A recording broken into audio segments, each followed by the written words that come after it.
Buenos días, buenas tardes, buenas noches, compañeros, compañeras, camaradas de Nuestra América. Estamos en el primer capítulo de Trabajadores al Poder, un programa que diseñamos en conjunto entre las organizaciones Fuerza de Acción Revolucionaria de Chile y el Partido Guevarista de la Argentina. Mi nombre es Nicolás Grillo. Le damos la bienvenida a Tania Vergara.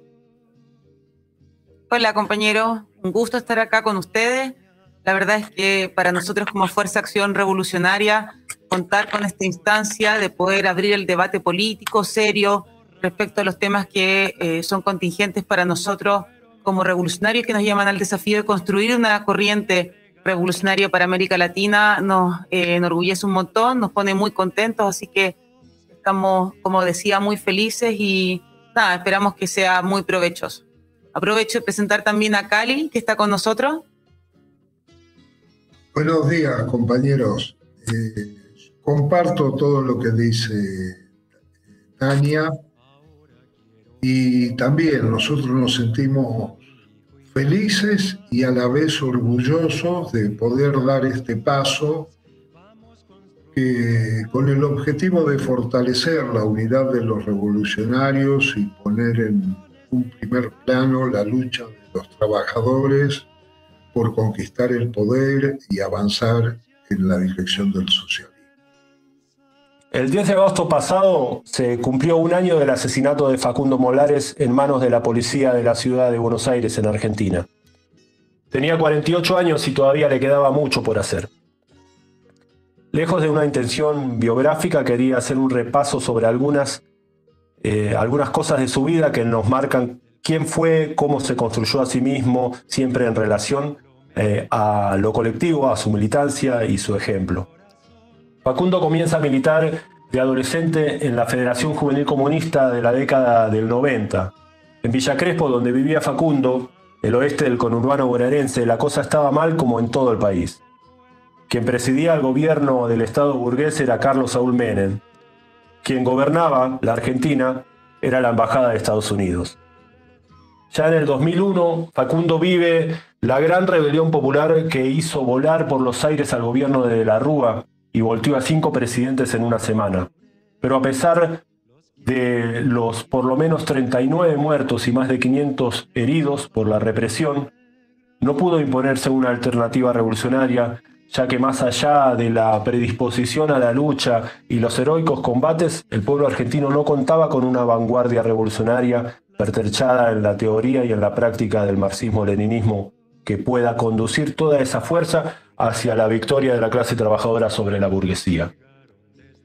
En el 2003, a contramano del camino de la peronización que el Partido Comunista Argentino encaraba, encaminándose poco a poco a la asimilación dentro del kirchnerismo naciente, Facundo recorre Sudamérica hasta llegar a Colombia con el objetivo de sumarse a las fuerzas revolucionarias de Colombia. Así es como Facundo Molares, en la columna guerrillera Teófilo Forero de la FARC en el pueblo de Los Pozos, se convierte en Camilo Fierro, que llegaría a ser el comandante Camilo. Pasarían 15 años de combate en la selva colombiana por la revolución socialista que nos conduzca al comunismo. Cayó en combate Raúl Reyes, muere Manuel Marulanda, cae en combate el Mono Jujuy y llegamos a los acuerdos entre la FARC y el gobierno colombiano. Facundo nos contaba una vez que Marulanda siempre hablaba de tener diálogos por la paz, que esos periodos de diálogo le daban un respiro que les permitía fortalecer relaciones internacionales, comprar armamentos, generar contactos, etc. Pero que eran diálogos, nunca se podía plantear la cosa como acuerdos por la paz, porque los acuerdos implicaban una negociación, ponerse de acuerdo en que una parte ceda una cosa a cambio de algo y viceversa. Y que el pueblo no puede entregar, no puede negociar nada, no puede ceder nada más a la burguesía, suficiente con lo que ésta le arrebata. Bajo la dirección de Timochenko, la FARC entra en los acuerdos por la paz con el Estado burgués de Colombia. Facundo, el comandante Camilo, critica los acuerdos por la paz y tenemos que decirlo, sus críticas no fueron recibidas amistosamente por la conducción de la FARC. Así es como en el 2018 regresa a la Argentina, y cuando se da al año siguiente el golpe contra Evo Morales en Bolivia, él viaja a ese país para cubrir los acontecimientos en su trabajo de fotoreportero.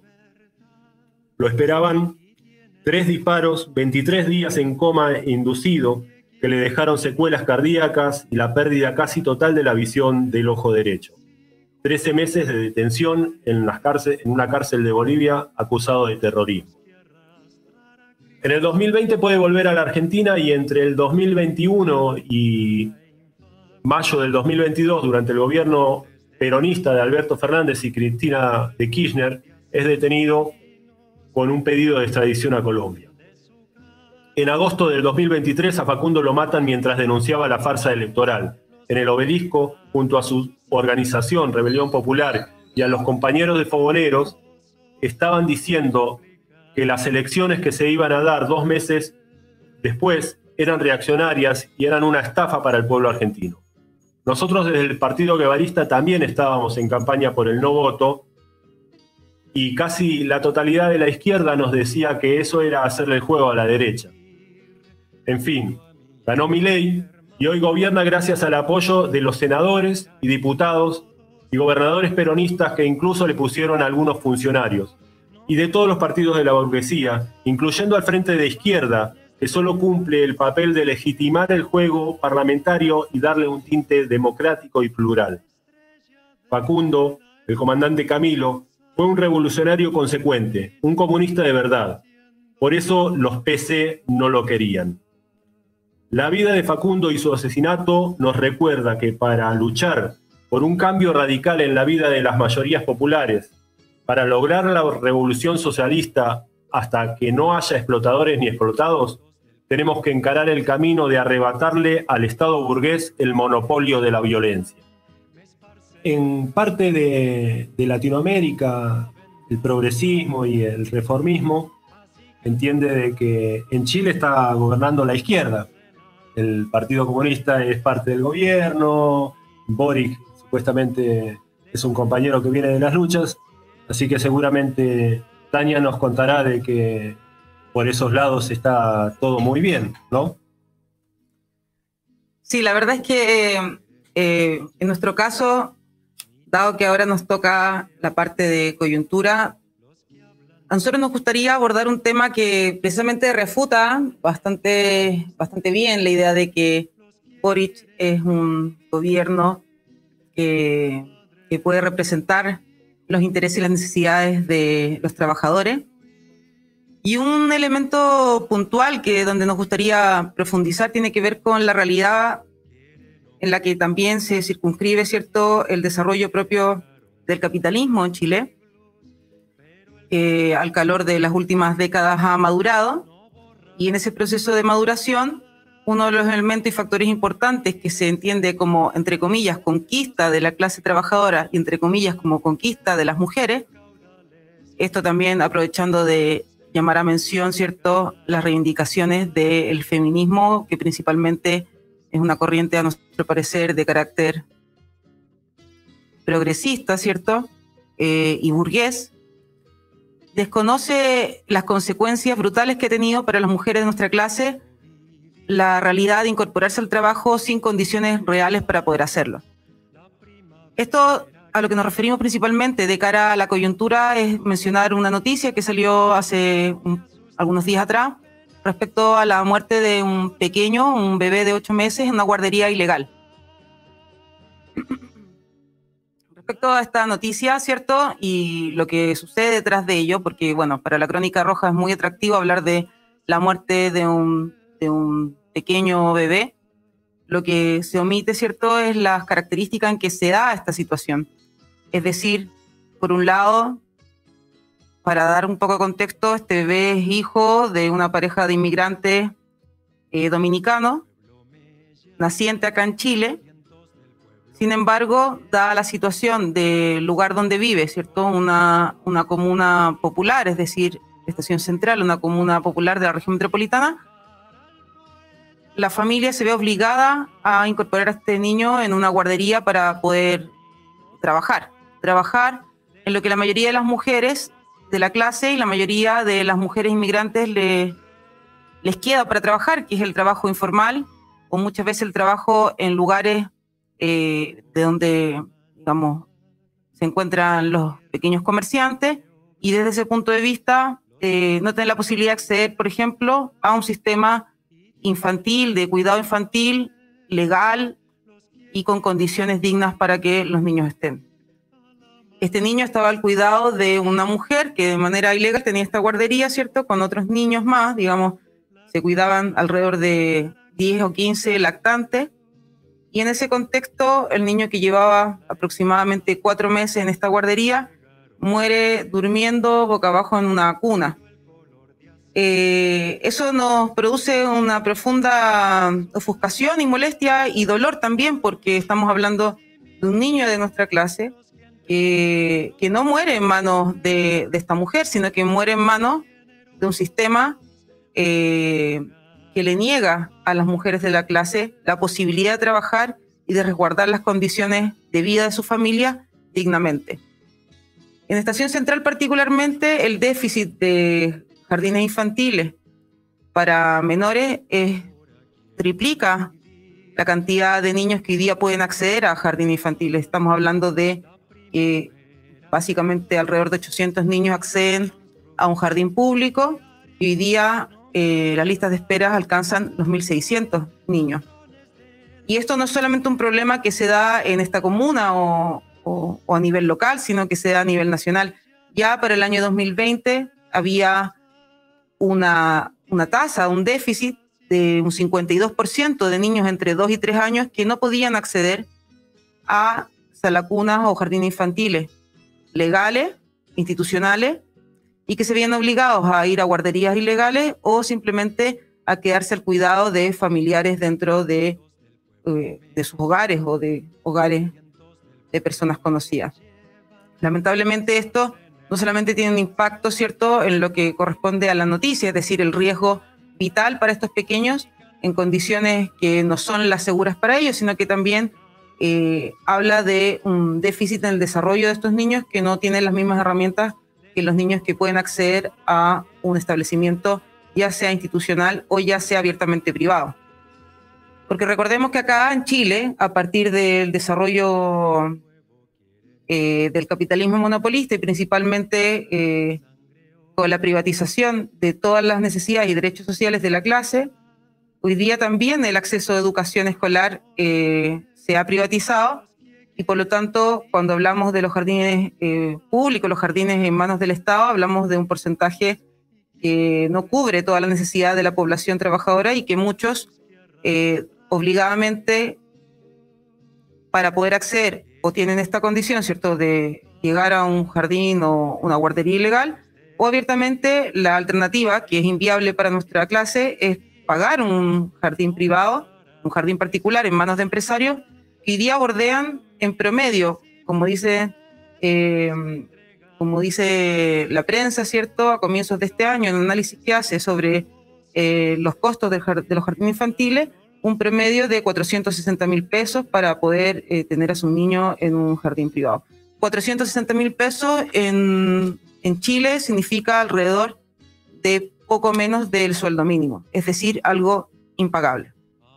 Nos parece que este problema estructural representa uno de los elementos dentro de muchos elementos que corresponden a la falta de dignidad a la que nuestra clase se ve expuesta, y eso también reproduce muchas veces que este supuesto avance, ¿cierto?, en la incorporación de las mujeres a la vida laboral no sea más que una profundización de la precarización de las mujeres, no sea más que una exposición a riesgos que son inimaginables y tremendamente dolorosos, como la muerte de este pequeño, pero que también reflejan que el Estado, ¿cierto?, que entre comillas, ¿cierto?, uno podría plantear, podría o debería ser el garante de las condiciones de vida de los trabajadores y de su familia, básicamente opera para los intereses de la burguesía, es decir, la reproducción de la vida social de la clase trabajadora,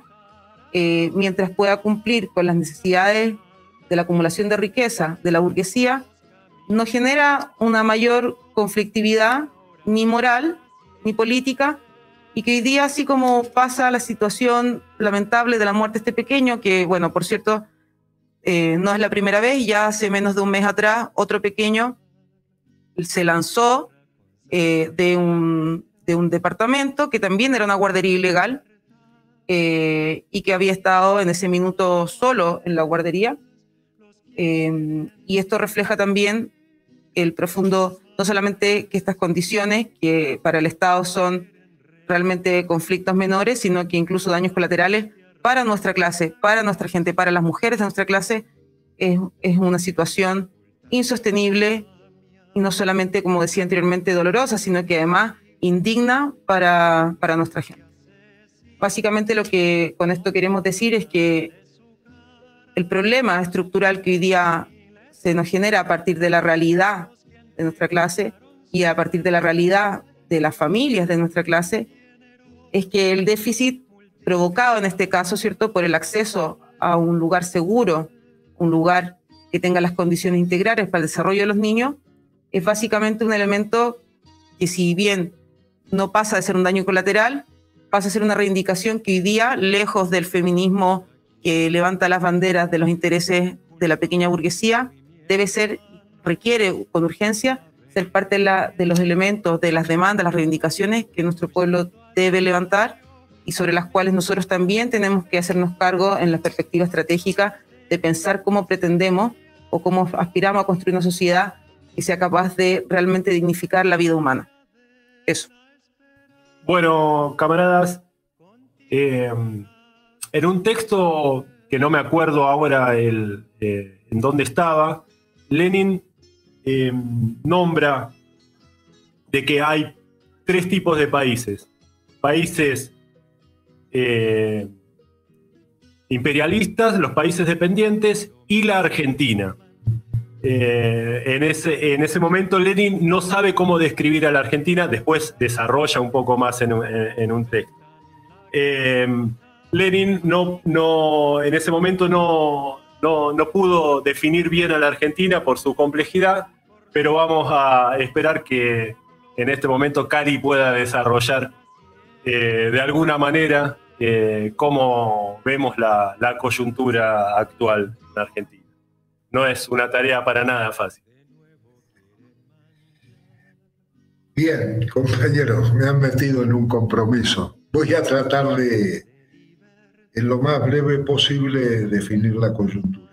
El libro al que se refería el compañero es El imperialismo, fase superior y última del capitalismo. Allí Lenin, es cierto, caracteriza tres tipos de países: los países imperialistas, los países coloniales o semicoloniales y los países dependientes. E incluye como ejemplo, dentro de los países dependientes, a la Argentina. Es decir, países dependientes serían aquellos que consiguieron la independencia política, pero están atados por miles de hilos con el imperialismo en el plano político, diplomático y militar. Bueno, eso estamos viviendo hoy plenamente en la Argentina a partir del gobierno de Milei. No es la primera vez que ocurre esto. En general, todos los gobiernos, desde la declaración de la independencia en 1816 en adelante, han estado vinculados a un país imperialista, en un principio a Inglaterra, en donde la oligarquía terrateniente intercambiaba los productos del campo, básicamente el ganado, cuero, lana, con Inglaterra. Y todos los gobiernos han seguido ese rumbo. Por eso acá en el país hay muchas organizaciones que hablan de la segunda independencia, esta vez del imperialismo yanqui y de otros países imperialistas. Lo que estamos viviendo hoy con el gobierno de Milei es una ofensiva general de la burguesía más concentrada contra los intereses y conquistas de la clase obrera. Conquistas que costaron sangre, prisiones, torturas a miles de trabajadores que lucharon no solo por sus reivindicaciones, sino que lucharon por el socialismo. Ejemplo de esto son los 30.000 compañeros desaparecidos a partir de la dictadura de Videla, que vino a quebrar un proceso de acumulación de fuerzas revolucionarias que se planteaban como objetivo de las luchas ya no solo las reivindicaciones económicas inmediatas, sino el tema de la construcción del socialismo en nuestro país, a partir de que las condiciones objetivas, las condiciones materiales estaban maduras para un proceso de ese tipo. Hoy, con Milei, y a partir de la enorme frustración de las masas populares que confiaron en las distintas alternativas que le ofrecían los partidos burgueses, derivamos en esto que es un gobierno que cada vez más marcha hacia una fascistización de la vida política del país. Yo les voy a dar algunos números para que tengan una idea de lo que está significando este gobierno que ya lleva 9 meses. Tenemos en Argentina 1,5 millones de niños que se van a dormir sin poder cenar. Esto es algo terrible en un país que produce alimentos para más de 400 millones de personas. Pero no solo eso. Milei en 9 meses elevó la pobreza en el país, que estaba alrededor del 50% de la población, después del último gobierno peronista de Alberto Fernández, este golpeador serial de su esposa, la elevó al 73% de la población. Hoy tenemos el 73% de la población que es pobre, y de ella un 20%, unos 9 millones de compañeros y compañeras, son indigentes. Es decir, 9 millones de compañeras y compañeros que tienen dificultad para alimentarse. Pero esto no termina ahí. A partir del primer decreto que firmó Milei apenas asumió, el decreto número 70 del 2023, y de la aprobación de la ley Bases para la Reforma del Estado, que aprobaron con la complicidad, o el acuerdo más que complicidad, el acuerdo de otros partidos de la burguesía, están arrasando con todas las conquistas de los trabajadores. A tal punto que Milei decía el otro día en un discurso lo siguiente, para que ustedes tengan la idea de la orientación política de este gobierno. Decía Milei: para un trabajador no es mejor otro trabajador, sino es mejor un empresario, y debe haber más empresas porque debe ser rentable contratar y no un acto solidario. Se debe poder despedir sin sufrir un litigio infernal. Es decir, que se puede despedir sin pagar la indemnización a los obreros por los años que trabajaron para un determinado patrón. Pero hay una confesión acá que hace que es central, que los capitalistas no se levantan todas las mañanas pensando cómo pueden hacer un acto solidario con los trabajadores, sino que confiesa el propio Milei que contratar a un trabajador tiene que producirle ganancias al empresario, y no es un acto solidario, sino que es un acto para apropiarse de la plusvalía que producen los trabajadores.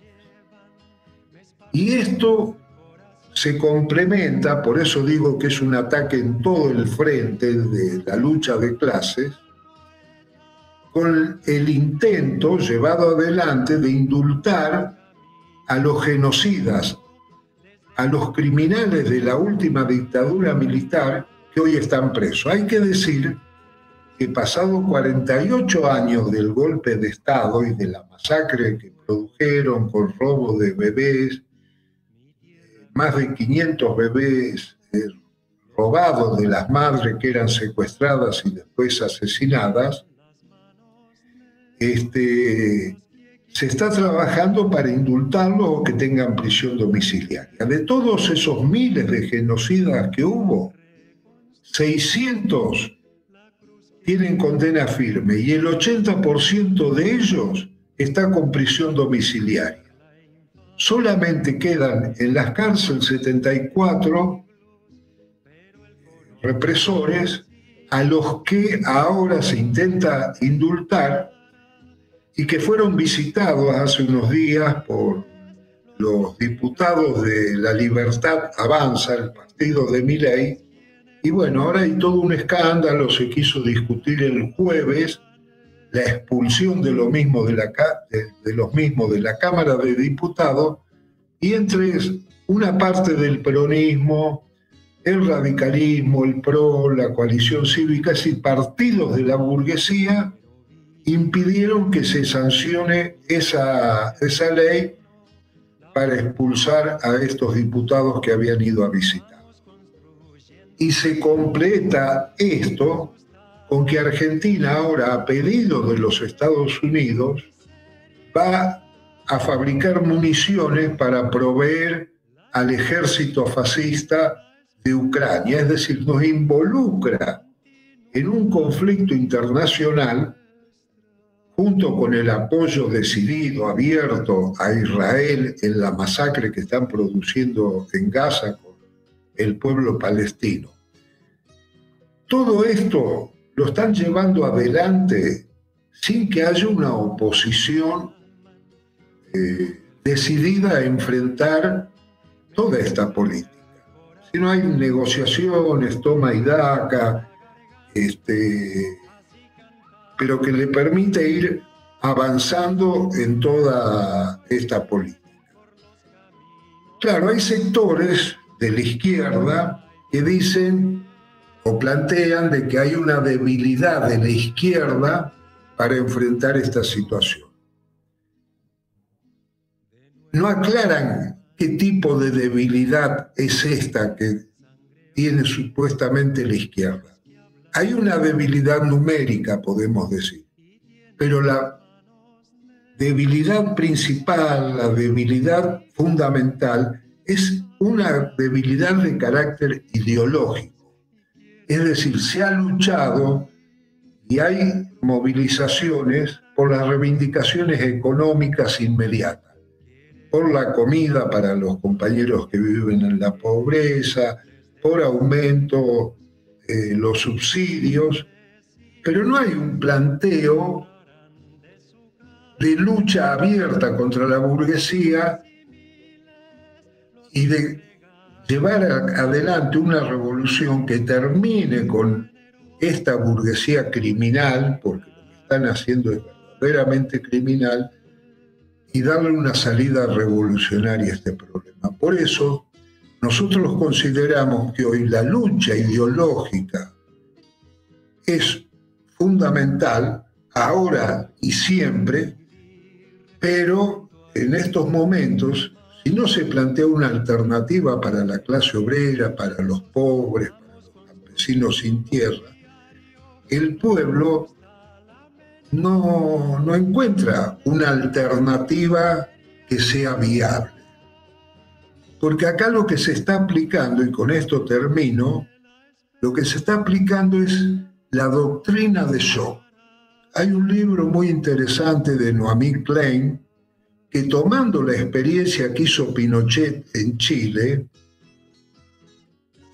habla del carácter de esta doctrina de shock. Es decir, es una transformación tan violenta como estamos viviendo acá en la Argentina, en donde todos los días el gobierno toma una medida reaccionaria, contrarrevolucionaria, que desestructura la capacidad de comprensión de los trabajadores y los conduce a una especie, no digo de parálisis, pero sí de no encontrar una explicación racional a todo lo que está pasando.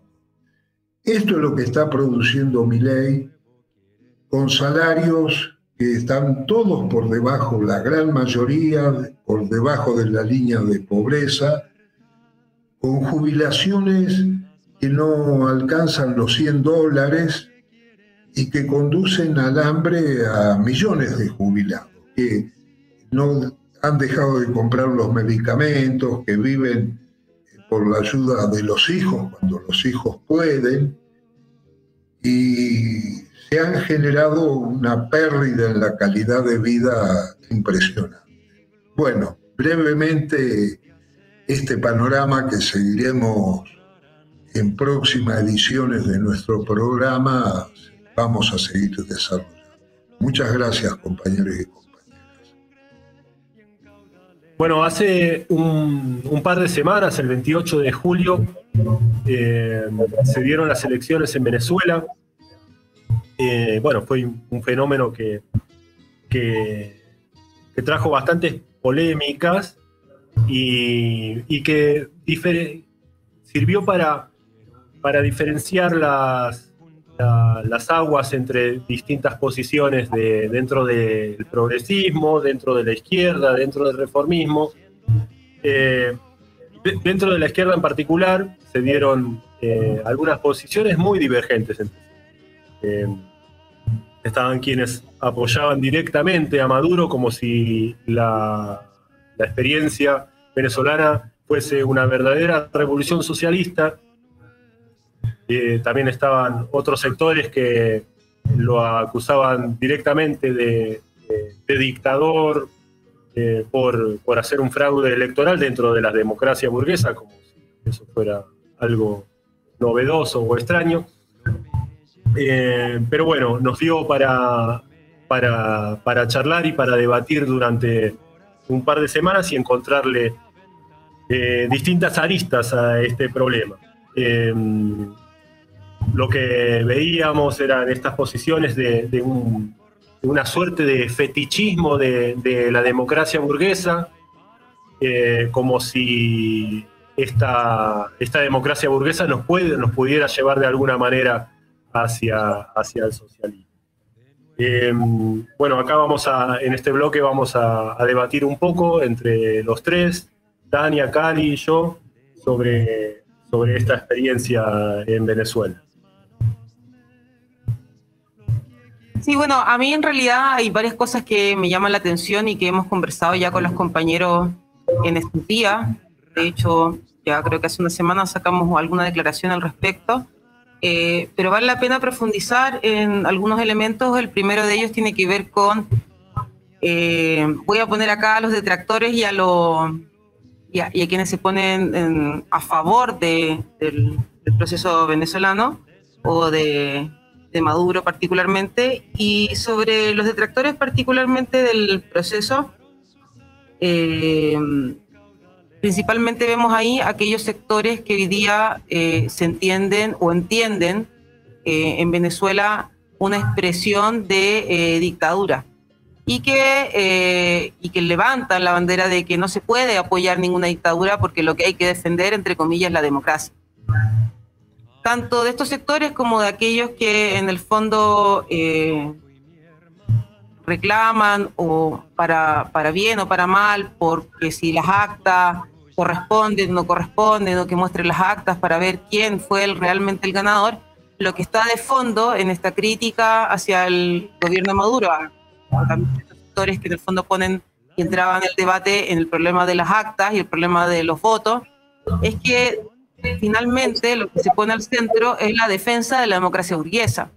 Cuando se plantea esta crítica irrestricta o este planteamiento, dicho de otra manera, a favor de manera irrestricta de la democracia, lo que se omite convenientemente es que la democracia no puede entenderse sino desde un carácter de clase. Por lo tanto, en realidad, quienes hoy día levantan la legitimidad de la democracia, ya sea en contra del gobierno de Maduro, entendido como, entre comillas, una dictadura, o en este debate superfluo por las actas, lo que hacen finalmente es poner al centro que lo que estamos defendiendo de una u otra manera, o lo que están defendiendo de una u otra manera, es la democracia burguesa. Y el no cuestionar la democracia burguesa, el levantar la bandera de la democracia burguesa, o de la democracia, ¿cierto?, sin apellido, para que parezca un valor intrínseco, abstraído, ajeno a su condición de clase, finalmente lo que hace es legitimar la necesidad de reproducir este régimen político como el único régimen posible para el desarrollo de una sociedad y por lo tanto socavar cualquier idea o aspiración de un régimen político conducido por la clase trabajadora y por lo tanto, en el fondo, el problema no se pone entre quien conduce el proceso, sino en base a el carácter del régimen que se desarrolla. Incluso cuando este régimen, entendido como la democracia burguesa, básicamente, lejos de ser una democracia, no es otra cosa que la dictadura del capital. Bueno, Cali, yo no sé, ¿cómo ves vos esto de que se estuvo hablando mucho y uno de los puntos que se trató principalmente en los medios de comunicación sobre el caso de Venezuela y también en la opinión de muchas organizaciones era esto de el Estado represivo, Maduro como dictador, la persecución política de como lo llaman los medios de comunicación, un dictador comunista, teniendo en cuenta de que presos políticos tenemos en la Argentina, tenemos en Chile, tenemos en la mayoría de los países o en todos los países del mundo. ¿Cómo ves esto de que se machaque sobre esa cuestión dictatorial en Venezuela?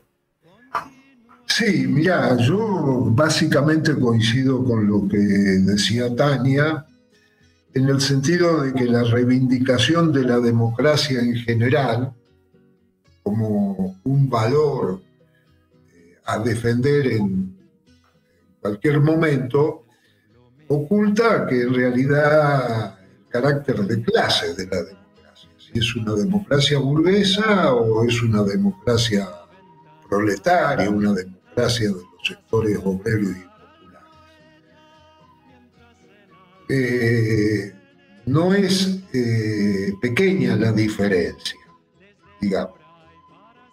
La democracia burguesa en realidad oculta la dictadura del capital y reivindicarla como un valor en general hace el juego de democracia o dictadura, cuando en realidad la democracia burguesa es una dictadura como la democracia proletaria es la dictadura del proletariado. Es la dictadura del proletariado y se oculta intencionalmente que entre una forma de democracia, la burguesa, y la democracia proletaria, lo que media para conseguir la democracia proletaria es una revolución. Es una revolución. No se va a llegar a la democracia proletaria que expropia a los capitalistas, que expropia la fábrica, los bancos, la tierra, a través de las urnas. Las revoluciones no se votan, las revoluciones se hacen. Y para hacerla hay que construir fuerzas revolucionarias. Entonces, a mí me parece que este debate con la derecha hay que saldarlo por ese lado. Pero con los compañeros, con los cuales muchas veces luchamos en común, nos encontramos en la calle, en las marchas, en los actos, tenemos que abrir un debate fraternal sobre esta situación en Venezuela. Nosotros hemos dicho en esa declaración que hacía referencia a Tania, que en Venezuela no hay un proceso de revolución socialista. Lo que hay es capitalismo. Y hay capitalismo en el continente más desigual que hay en la Tierra, que es el continente de América Latina, con 280 millones de pobres. Entonces, no hay que acá tragarse el cuento del socialismo del siglo XXI, ahí no se está construyendo socialismo. Y no es un proceso que apunte a ir transfiriendo el poder del Estado a manos de la clase obrera, de los trabajadores, de los sectores. Esto es fundamental. Pero a mí me parece que hay un problema de fondo, esta es una opinión personal, un problema de fondo, que es la relación entre la lucha antiimperialista y la lucha anticapitalista. Si nosotros partimos de la base del trabajo que yo mencionaba anteriormente de Lenin sobre el imperialismo como fase superior y última del capitalismo, el imperialismo es un producto del propio desarrollo del capitalismo. Entonces, si queremos ser consecuentemente antiimperialistas, como planteaba Fidel, esa lucha antiimperialista tiene que desembocar en el socialismo. Y si invertimos los términos, ponemos en primer plano la lucha antiimperialista, lo que estamos relegando es la lucha anticapitalista. Por eso muchas veces nosotros hablamos de un frente, de una lucha anticapitalista. Porque si destruimos el capitalismo, si derrocamos a la burguesía, junto con eso también hacemos caer al imperialismo. No hay otra forma. Entonces me parece que en Venezuela ese proceso no está planteado. Y como decimos en la declaración que hicimos en conjunta, no hay que confundir el discurso anti-yanqui con un discurso antiimperialista. Porque mientras es cierto que el imperialismo yanqui está hostigando de mil maneras al proceso venezolano para apoderarse de las riquezas, fundamentalmente el petróleo. Pero también está metida China, también está metida Rusia, que en esta disputa antiimperialista por los mercados y las materias primas que necesitan para su producción, están vinculadas directamente a ese proceso. Entonces, me parece que este tema de debatir fraternalmente con otras organizaciones que apoyan a Maduro, a la revolución bolivariana, es un tema que tenemos que ponerlo sobre la mesa, porque las diferencias que podemos tener con otros compañeros, con otras organizaciones, la única manera de resolverlas es poniendo esas diferencias sobre la mesa y discutiéndolas fraternalmente. Esto me parece que es clave. Yo hasta acá por ahora. Sí. Una de las cosas que veíamos también en estos días era la utilización de ciertas interpretaciones sobre lo que pasa en Venezuela en clave de las coyunturas locales, ¿no? de cada país. Y entonces ahí aparecen los que consideran a Maduro un revolucionario, los que lo consideran un dictador comunista, los que lo consideran un dictador estalinista, y como veíamos en algunos, incluso en parte de la izquierda argentina, más que nada en los partidos trotskistas, que hablaban de el fraude electoral, de que presente las actas, como si la falta de respeto con la democracia burguesa fuese imperdonable, ¿no? Y bueno, para nosotros el tema central estaba en otro lado, ¿no? ¿A quién beneficia esta situación? Obviamente que lo que está pasando en Venezuela y el resultado de este conflicto entre los distintos espacios, en los distintos sectores de la burguesía venezolana, la vieja burguesía exportadora o la nueva burguesía, lo que le llaman la boliburguesía, surgida a raíz de la Revolución Bolivariana. En esa disputa interburguesa, si los trabajadores, la clase trabajadora, podía tener alguna visión de futuro positivo. Nosotros entendemos que no, y que esto tampoco se va a resolver con que asuma el gobierno venezolano la derecha de ese país, ¿no? Ni Machado, ni Hurtado. Hurtado, el candidato que no se sabe si ganó o perdió en esas elecciones que para nosotros no representan el punto central. Hurtado fue parte del golpe contra Chávez también. Claro.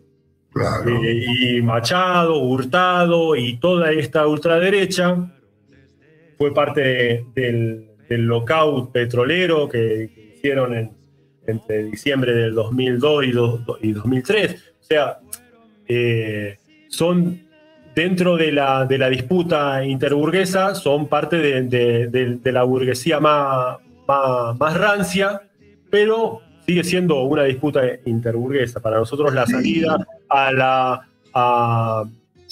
las necesidades de la clase trabajadora en Venezuela tiene que ver con una salida revolucionaria de los sectores del pueblo más consecuentes, que es que el sector del pueblo más consecuente, los sectores más revolucionarios de Venezuela, han sido de los más atacados por el gobierno de Maduro, pero que esto ya empezó también durante el gobierno de Chávez.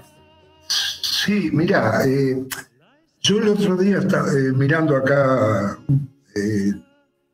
un programa de televisión, porque acá los canales, supongo que en otros lugares también, en Chile, se la pasaban las 24 horas transmitiendo desde Venezuela.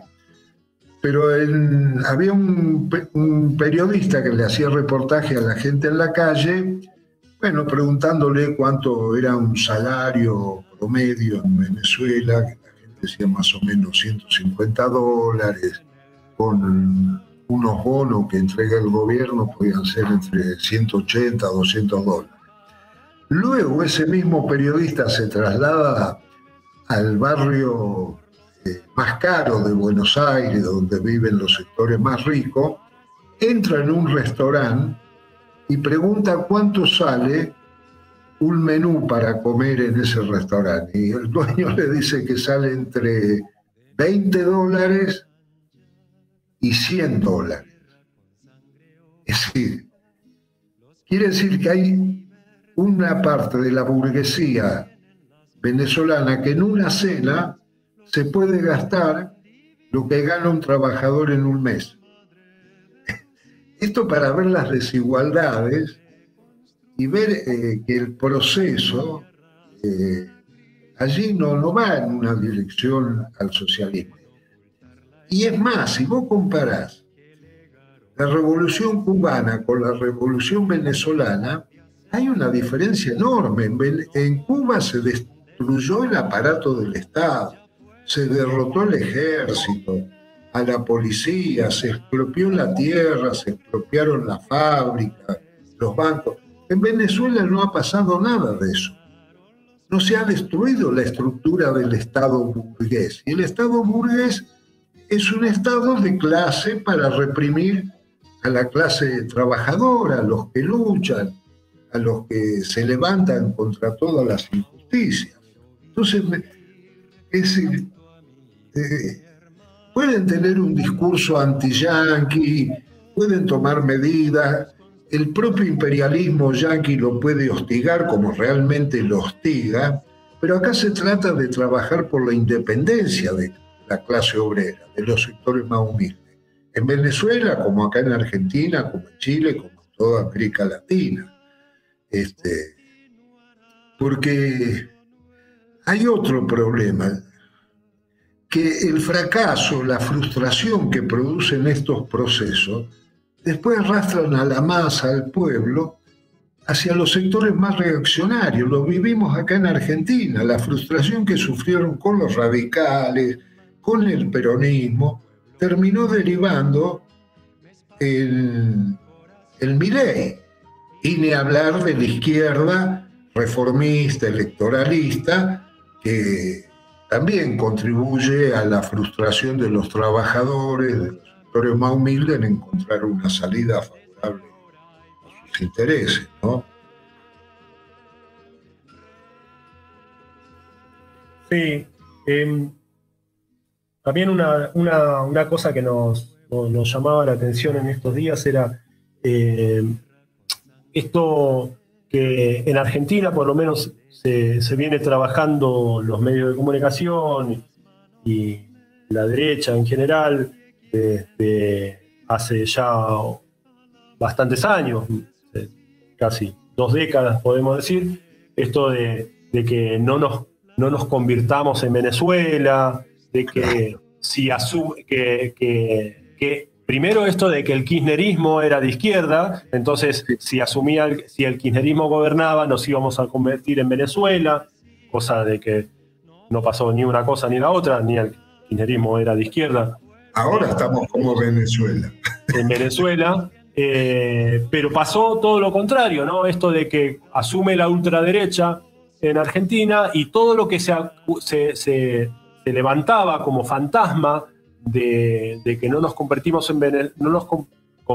en Venezuela por la hiperinflación en Venezuela, por el desabastecimiento en Venezuela, por la represión en Venezuela, por los presos políticos en Venezuela.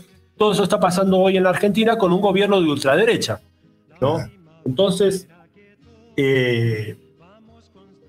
¿cómo podemos interpretar esto si es parte de la misma construcción, del mismo Estado burgués allá o acá, y que más allá de de qué sector de la burguesía o qué palabras use para autodefinirse, mientras no se muevan los resortes, mientras no se modifiquen los resortes centrales de la economía capitalista en cada país y la pertenencia de los medios de producción, la cosa termina siendo más o menos parecida con matices, aunque algunos se pronuncien de ultraderecha o con esta definición extraña que usan en la Argentina de anarcocapitalistas, o directamente que hablen del socialismo del siglo XXI. Sí, yo sobre eso igual quería aprovechar como de mencionar también algo que nos habían comentado por ahí, que era que bueno, nosotros estábamos enfocando mal el planteamiento respecto a la contradicción que se vive en Venezuela, y que en realidad estábamos omitiendo que en teoría la contradicción que se vivía era fascismo versus los pueblos, el fascismo yanqui versus los pueblos. Sobre eso me llama mucho la atención esto de hablar del fascismo yanqui. Es como, lo comentábamos también a modo de broma, es como, bueno, para Milei todo lo que no es reaccionario es comunista, y parece que para ciertos sectores todo lo que no se puede tildar de revolucionario o de izquierda más radical es fascista. Entonces, esta posición de que el problema está entre el fascismo y los pueblos, que el imperialismo yanqui es una representación fascista, me parece que también es una caricaturización de la realidad económica y política muy, muy falaz. Y sobre la misma base de lo que plantea el compañero respecto a esto de que, bueno, en realidad los tintes y las formas que adoptan los gobiernos burgueses para llevar a cabo ciertas medidas que en última instancia, más o menos amables con la clase trabajadora, siempre tienen por fin desarrollar la mejor base social, política y económica para alimentar los intereses de la burguesía, tildar al enemigo como el fascismo es finalmente omitir que el enemigo es la burguesía y que por lo tanto la burguesía hoy en este proceso de consolidación mundial, ¿cierto?, a través del desarrollo imperialista, nos ofrece incluso variantes del imperialismo que se contraponen en un contexto de disputa o de conflictos a nivel internacional, donde Venezuela juega un rol, pero también donde pareciera que entre los intereses del imperialismo ruso o chino fuera menos malo, entre comillas, que el imperialismo yanqui, o a su vez que en realidad el imperialismo yanqui fascista y lo otro no, porque tiene una bandera con una hoz y un martillo, digamos. Entonces, hay una caricaturización que viene de la banalización también de los problemas políticos de Latinoamérica por parte de sectores de la izquierda, pero también hay una simplificación de lo que corresponde a entender y mirar los gobiernos con las diferencias y los tintes que tienen, poniéndolo como gobiernos más o menos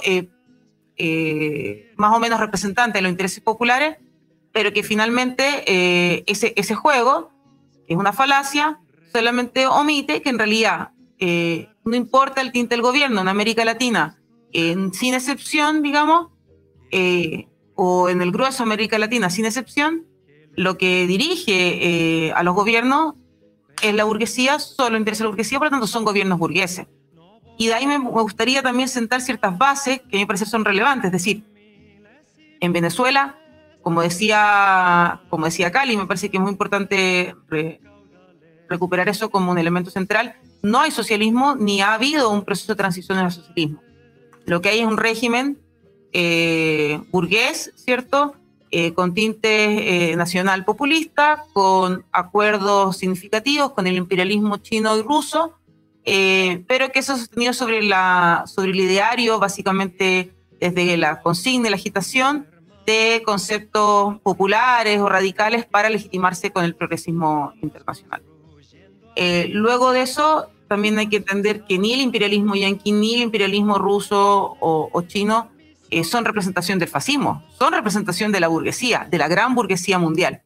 Por lo tanto, hay que también saber caracterizar al enemigo de clase para no confundirnos en las intenciones que ponen precisamente los sectores progresistas de la burguesía en una falsa dicotomía entre sus partidos.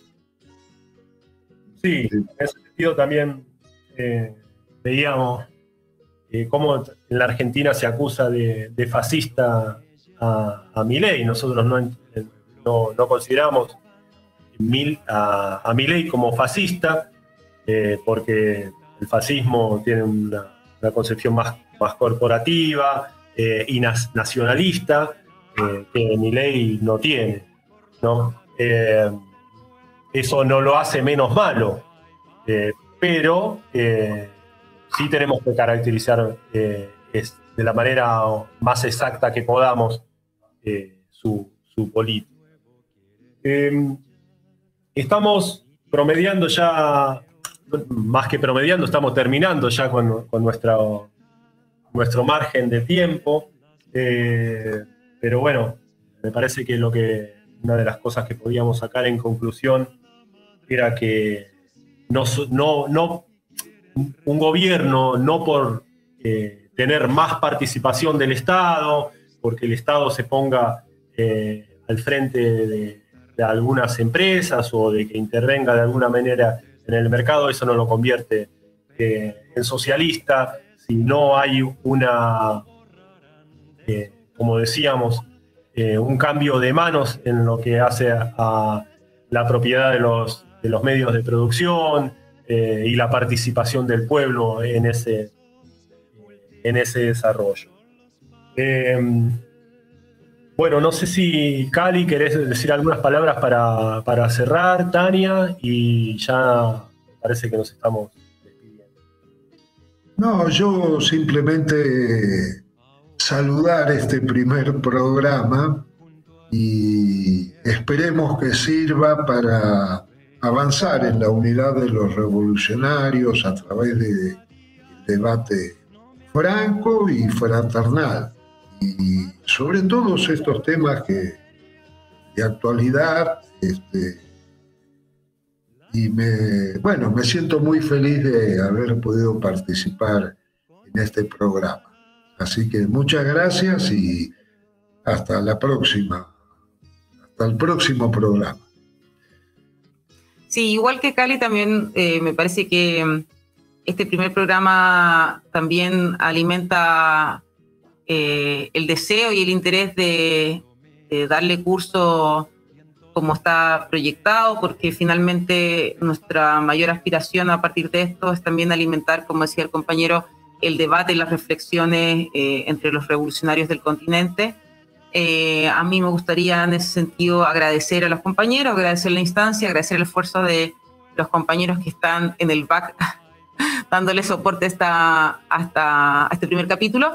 Y también cerrar con un elemento, dado que se nos hace corto el espacio para el debate. Me pareció que el compañero dio cierre y había mucho para conversar todavía, pero hay un elemento que me parece importante también, que lo mencionábamos lo mencionábamos en algunas conversaciones previas, ¿cierto? Respecto a que una de las cosas que se podía plantear es que, bueno, en realidad no se puede hacer, o no se podría, ¿cierto?, hipotéticamente pensar en una revolución si no existía un desarrollo de la fuerza productiva, y que por lo tanto nuestra crítica a Maduro, al proceso, al chavismo, al proceso que sigue en Venezuela, era o podría ser injusta desde ese punto de vista, ¿cierto?, porque en el fondo se requería el desarrollo de la industria nacional, como incluso se ha escuchado, por lo menos a mí me tocó escucharlo de varios dirigentes e intelectuales, tanto en Chile como en Argentina. Me parece que ahí hay un error muy importante, no solamente desde la lectura histórica de lo que han sido los procesos revolucionarios, sino también desde la concepción de lo que se requiere para llevar a cabo una revolución. Y creo que las bases se han sentado con bastante contundencia para decir que el desarrollo de la fuerza productiva, por un lado, no requieren avanzar en el capitalismo para poder pensar en la conquista del poder y en la construcción del socialismo. Y segundo, que en el fondo el desarrollo también de las fuerzas productivas ha llegado a la maduración suficiente como para entender que la clase mayoritaria, no solamente en Chile o en Argentina, sino que en América Latina, es la clase trabajadora, y que por lo tanto es incuestionable que el sujeto motriz de la revolución, ¿cierto?, ya no solamente ha nacido, sino que ha madurado, sufriendo las consecuencias también de este modo de producción y teniendo la posibilidad de impulsar las transformaciones que necesitamos. Entonces, creo que de ahí hay que ser claros en esto, en lo que nos unifica y también lo que sostiene las bases de no solo de este espacio y de este programa radial, ¿cierto?, sino también de los debates y el proceso de articulación entre el Partido Guevarista y la FARC, es también entender, ¿cierto?, que la revolución socialista no solo es necesaria, sino que es posible y que es el camino que debemos adoptar los revolucionarios para América Latina. Eso. Muchas gracias, compañero. Bueno, sí, yo también estoy muy, muy contento de haber podido participar de este primer programa. Agradezco a los compañeros de este equipo, Cali, Tania y los compañeros que están en la producción del programa. Quería nada más despedirlos hasta la semana que viene, en el segundo programa que hagamos de esto que dimos en llamar Trabajadores al Poder. Es una propuesta, como decíamos, de debate y entre las Fuerzas Acción Revolucionaria de Chile y el Partido Guevarista de Argentina, para seguir ahondando en estos temas. También pueden buscar en las redes que tenemos cada organización. Y nada más, los esperamos la próxima semana. Muchas gracias.